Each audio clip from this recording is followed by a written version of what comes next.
একটা ছোট্ট জঙ্গলে বাস করে এক লাজুক খরগোশ। নাম তার ঝোপু। ওমা, ওই পাতাটা নড়ল কেন? ভূত নাকি?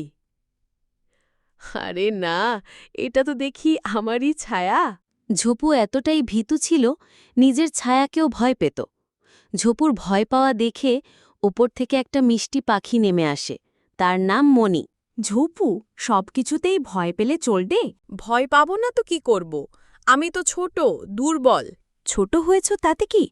শোনো, সাহস মানে শক্তি দেখানো না, মনের মধ্যে সাহস জোগাতে হয়। এখন চলো, আর কথা না বাড়িয়ে ঘুরে আসি। তারা ঘুরতে যাবে বলতেই হঠাৎ ঝোপ থেকে একটা কালো বিড়াল বেরিয়ে এলো। এই পাখি তোমাকে দেখতে দারুণ মজার লাগছে। চলো একটু তোমার সাথে খেলা করি। ওরে বাবা, ঝোপু, আমাকে কালো বিড়ালের হাত থেকে বাঁচাও। ঝোপু, আমাকে বাঁচাও। উমা, দেখ তো, এখন বিপদ। আমি এখন কি করব? আমি ভীতু হতে পারি, কিন্তু আমি বন্ধুকে ফেলে যাব না।